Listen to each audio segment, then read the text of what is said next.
A very good evening and welcome to In Our Community. I'm your host, Robin, for this particular segment. Uh, and we have Bill Lindemann, who just finished to talk about Parkinson's. And we have a secondary interviewer off, so you'll kind of hear this mysterious voice in the dark by the name of Mark Potter, who's actually the producer and owner of this series. So, welcome everyone. And what's the first question? Well, let's review the last show, because what did you guys talk about generally last show? Well, What were some of the things you talked about? we talked about pretty much most of the aspects of Parkinson's. Okay. And did you work off that list? Yes, or I not? completed the list. You completed the list. Oh, very good. I wanted to ask Bill a question, if I may. Sure. You were talking about the way Parkinson's operates in the brain, the cognitive pathways and neurons and synapses. Can you tell us a little more about that? Well, I don't know the neurology much, and I guess one thing we didn't say was that I'm here because of my knowledge, because I have Parkinson's. Oh, okay. I'm not a medical expert on Parkinson's, Right. but just to place what's going on. But yeah, Parkinson's in its later stages especially affects the cognitive portion of the brain. In early stages, it's primarily neuromuscular, and as I said before, it causes tremors and gait disturbances in walking and so what forth. would you say is one of the first things you noticed? Because when you first get diagnosed, my understanding is there's no outward signs. Is it true or not really? Or? Well, no. In fact, Parkinson's is first diagnosed generally by signs of tremor or muscular problems. Okay. In my case, I started noticing a slight tremor in my left hand. I was at the time tending to lie down on the sofa to read paperbacks, with a paperback extended in my hand, my head weighting my head against the arm, and I was noticing the paperback was kind of shaking in my hand just a little bit like that. At first, I attributed it to drinking too much coffee.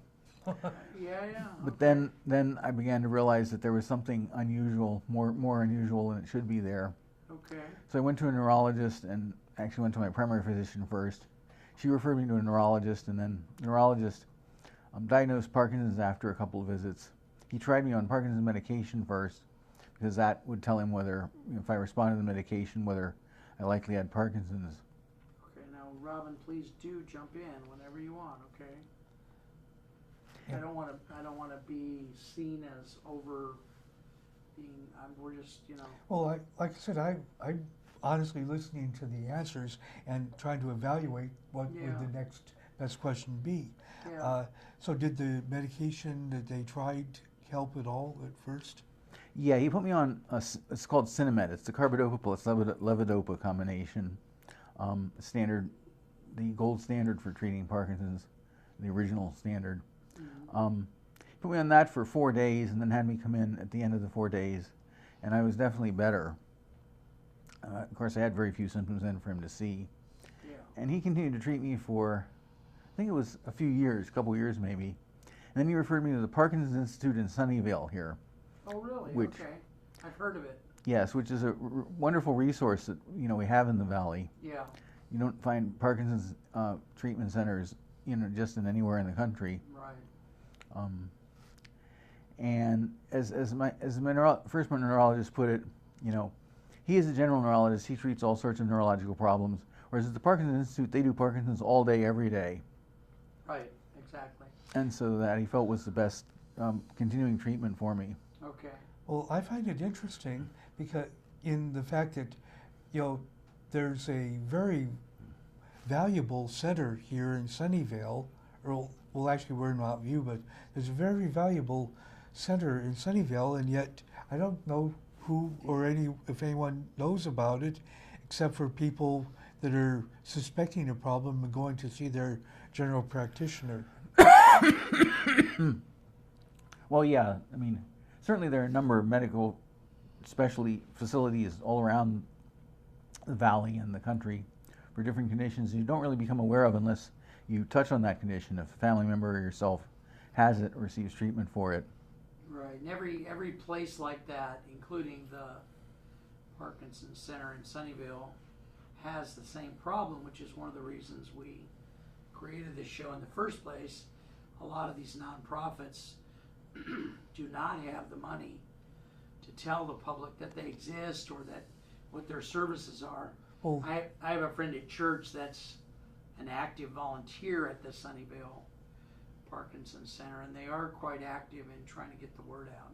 well, see, the thing is, there's a few centers in Sunnyvale, but the only clue I have is if I'm coming down the street and I happen to see the sign Correct. on the building. Correct.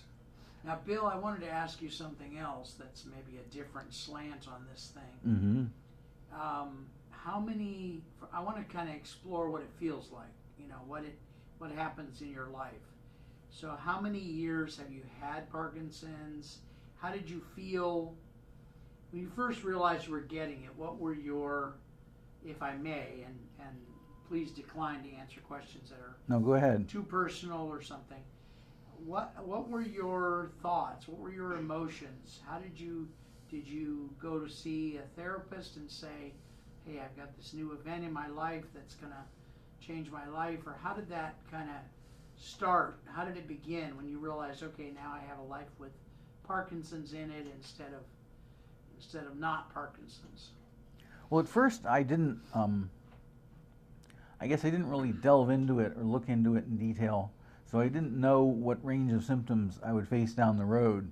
I just knew that I had this tremor in one hand. And as it progressed, I guess I began to realize more that it would be more encompassing. It progressed first to my right hand. I developed a tremor in my right hand. And oddly enough, so first I had the tremor in the left hand, and that caused me to have problems with things like carrying a full glass of water. I couldn't do that with the left hand, but could do it with the right hand. As it progressed, oddly enough, the right hand became tremulous, and with the left hand I could carry a glass of water, and it remains to this day that my left hand is a little bit better at having me carry a full glass of water, although I experience very little tremor in either hand with the treatment I'm getting now. So I saw, progress like that, and so I began to realize that it would be progressive, and it would spread, and it spread to I had foot tremor and leg tremor, which developed. Okay, now I've heard some people do exercises, like there's been both story. I have several friends who have Parkinson's, which is one of the reasons we're doing these various shows. I have a couple of friends that will go to the gym, or they'll see a certain kind of physical therapist who will have them do, I think my friend Doug said it's repetitive motion exercises. Are you in a program like that as well, or? Yes, I have a personal trainer that works out with me on a regular basis to do some of the neurological exercises. And I have to say that helps somewhat. It doesn't, alleviate all the symptoms. It does help keep me mobile and in motion. Okay. Do you feel like that you've had to make adjustments in your lifestyle, or your friends? How do you feel your friends have reacted over the years? They've mostly been supportive. In fact, as my walking gets worse, I'm discovering how many kind and concerned people there are who will hold the door for me and offer to help when I'm out in public. Which actually, I found that concentrating too much on trying to move and feeling real or merely imaginary perceived pressure to move is counterproductive. Yeah, it can. And Robin, please jump in. Don't let me. Well, the thing is, let's go back just a bit. I imagine when he first said, we're going to try something, and then he confirmed that it appears that you did have Parkinson's, I imagine that was quite devastational. Well, as I say, I guess maybe I didn't have enough imagination to picture what the situation would be down the road, but I kind of took it in stride as, this is something that is going to have an effect. If I visualized the full course to where I am today, it would have been more devastating. But now that touches on something which I was going to mention in the previous show, which is Parkinson's is not a fatal condition. That is, one doesn't die of Parkinson's, one dies with Parkinson's, as one patient said on a forum that I was reading. In that basically, it's not going to be the cause of your demise, but it's going to affect your life, while you're getting there. Now, would it, some diseases, like I had a dear friend who had diabetes, and part of her passing was renal failure that was complicated by the diabetes. So would the Parkinson's complicate other health problems, which then leads to some serious problem like that? Or Yes, in fact, you could look at it as the other health problems complicate Parkinson's, or Parkinson's complicates the other health problems. Falls are a problem with Parkinson's patients. Okay. As you get into the later stages. And of course, the fall, the older you are, the more serious the fall can be. Yeah. So in combination, getting older and having the Parkinson progress can lead to a fall, which leads to complications, which get worse. Okay, now let's look at I've known you a long time. Robin and I both, we all hang out here at KMBT. You are a highly accomplished person. I think a couple years ago you got an award from the station, right? Right. Tell us about that award. Oh, a Lifetime Achievement Award for the Okay, and 13 or so years I'd spent volunteering here. okay, so even though you've had this Parkinson's for X number of years, 20 years since my diagnosis. you're a highly accomplished person who does lots of things, produces shows, directs shows, advises. You've worked on my show as a senior volunteer for 16 years maybe, or something, some X number of years. So we know that a person with Parkinson's, and put it in your own words, can live a very accomplished, successful, happy life. Would you say that's how Yeah. was your perception of your life and what you wanted to do? And Yes, I mean, part of it was, choices like, I said in the previous program that I was asked whether it would be more important to me to retain the ability to walk or to not have tremor. And I unhesitatingly picked no tremor because that would allow me to operate a computer. So I could do things Okay. that I'm, gotten used to doing and volunteering here, like editing video and producing effects and so forth. And that has allowed me to continue with most of my activities, although field production with the video camera and field taping in the field is something I no longer do because the walking makes it too unstable and uncertain to carry cameras around and position them and so forth. okay, Robin, questions? I imagine that I know you had to give up things. I heard one time you were talking with Tom Clark, I think it was. You had a pilot's license. I'm assuming it got to a point where you had to give up that pilot's license. Yes, certainly when I got on the Parkinson's medication, I wouldn't have been able to get my medical renewed. So I know this is secondary to topic of Parkinson's, but when you're a pilot, you have both a license and a medical, which you have to keep current with. In the case of private pilots, every 2 years, you have to see a doctor and have a thorough checkup, which is specified by the FAA. So in fact, I still have a pilot's license, but I can't exercise the privileges because I couldn't get a current medical. Okay. What would you say to other people that are maybe just discovering that they have Parkinson's? Would you have some words of wisdom for them, or what would you say to people who are just discovering that? Well, first of all, treatments have improved since I've been diagnosed. I mean, they didn't have the DBS implant surgery, or at least it wasn't out of the experimental stage when I was first diagnosed. And that's been a major factor in allowing me to continue my activities.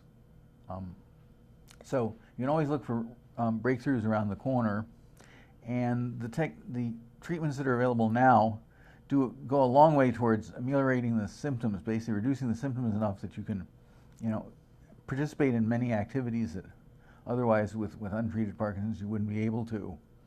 Okay, and my perception of you is your brain works just as well as it used to. I've had several people, when we've talked about you and you're not there, people refer to you as a genius, and I've had more than one person say that. It seems to me that the Parkinson's does not impact your intellectual prowess.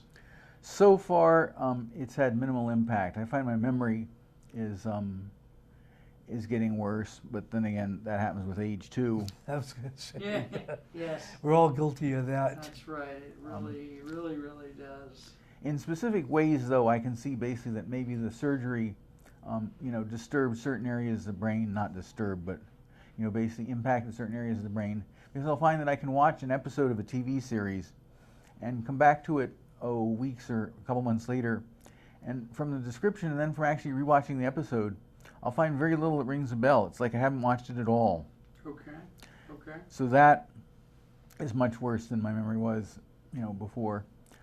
But yeah, now I'm told that while you're saying correctly that I don't notice much impact so far, I'm told that cognitive problems start to develop in later stage Parkinson's. I mean, hallucinations are also something that apparently quite a good percentage of patients suffer from, and they use atypical antipsychotics, basically tranquilizers, to reduce the hallucinations in some patients.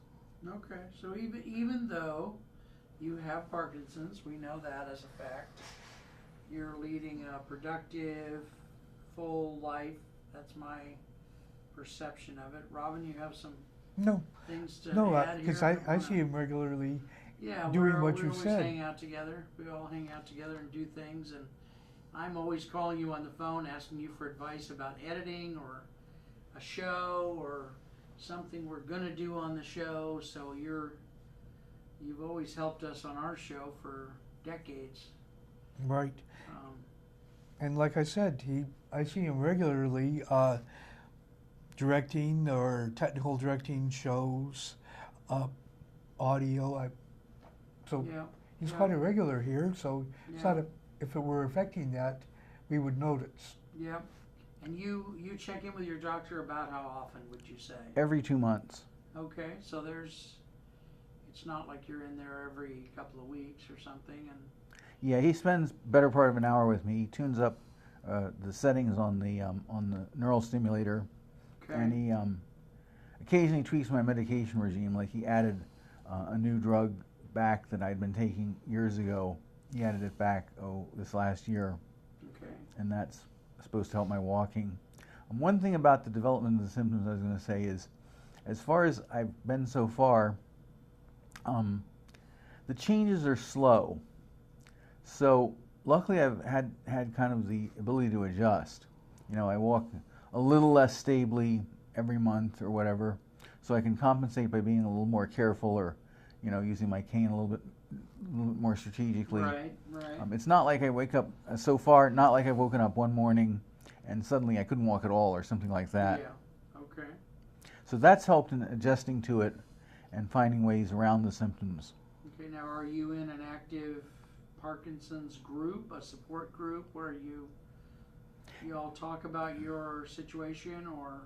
My doctor signed me up for an online, or insisted that I sign up for an online support group, and I've used that a bit. I haven't really gotten into the highly active part of the community. Okay.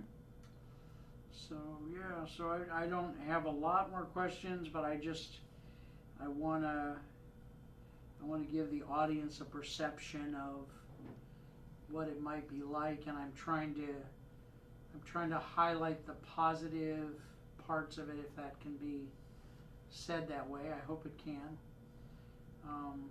Well, I think the positive fact is he's dealing with it and appears to be dealing with it very well. Right. I mean, Right. Because I've seen people that, unfortunately, it wasn't going anywhere near as well as Bill's been able to do. Yeah. Now, there are people that have different situations, like everything. Well, if I were more reticent, more sensitive to perception of incapacity in public, I probably would be less active. I mean, there's certainly people I've heard of say, they have a relative or father-in-law or whatever who just sits at home and watches the TV and won't go out.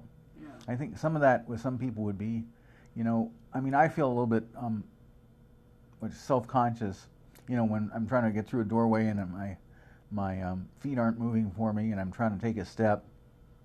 And, some people would just retreat to the house in that circumstance. Yeah. But I put up with the symptoms and try to work on compensating for them. Like I discovered that when I can't take a step forward, sometimes I can take a crab step sideways, and that gets my feet moving. Okay. And little tricks like that help keep the symptoms at bay. Okay. Now, is there something you can see the people around you could do, or even could you articulate a little bit how you think the people around you are being of assistance? Because the viewers watching this, the person watching this might be someone whose husband or wife has Parkinson's, and they're wondering, well, how can I be the most supportive? What can I do that causes the person less embarrassment or helps them live a fulfilling life? Is there some tips you can give the public for that?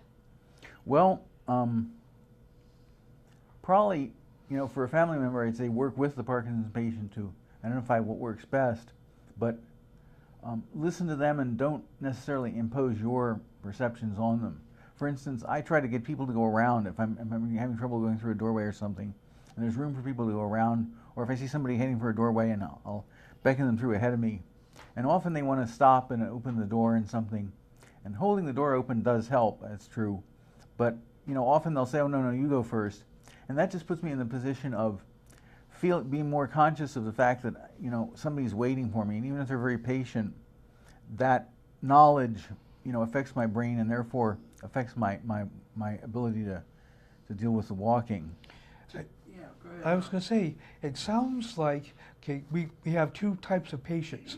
People like Bill that continue to strive to be an active member of a community, then the people that kind of retire to a chair and spend the rest of their life there. I think we're starting to talk in terms of personal drive and personality, Yeah. and personal perseverance. Yeah. And what I hear Bill saying, if I'm interpreting correctly, is that we want the supportive family members around the person to actually listen instead of imposing their perception of what should be done. Well, also the thing I look at, before you consider retiring to a chair for the rest of your life, and eventually that may or may not be unavoidable. That might be necessary. Yeah. But if you can continue to strive to be active, it's like my mom's 96. There's very little she can do. Yeah. But what she can do, she does try to do. Right. And at 96, a person doesn't win this award that Bill won, and I purposely, however embarrassing it might be, I pointed out because it's a sign of accomplishment of all the producers here. You've done many things that help so many people, and I know for myself, and I'm sure Robin feels the same way, I'm very appreciative of your wisdom and willingness to help and things of that nature. There's one other thing I must point out. Bill is a wonderful person, and when he can't do something, he is not afraid to ask for help. Yes. He has, when something can't be done by him, he will take the initiative and ask for the help he needs. Right, and oftentimes on my show, we've taught new people how to do things, and Bill's been there as the senior volunteer that helps train people in the control room. So he's really spent a lot of time teaching brand new people how to do things. Right, because the class that we offer at KMVT can only go so far. Right, exactly. You have to just plain sit down and do it. You have to kind of do it, yeah. So how are we doing on time, Robin? We're probably down to about 2 minutes. And you're the honcho here, Robin, so tell us when to shut up. Well, like I said, we got about just a smidge over 2 minutes, so. If I may say something. Yes, sir. Just to be completely fair to people who may be sitting at home with Parkinson's or any other condition, there are some things which I'm getting some symptoms of, but luckily haven't gotten perhaps the full dosage of. But Parkinson's, in terms of cognitive problems, will create fatigue and depression. And I managed to keep the depression at bay. I'm taking an antidepressant, so that may be preventing that. But also the fatigue is something I mean, I'll go home and plop in the chair and just vegetate for a while because I'm fatigued, and or just do that and not come out for the day.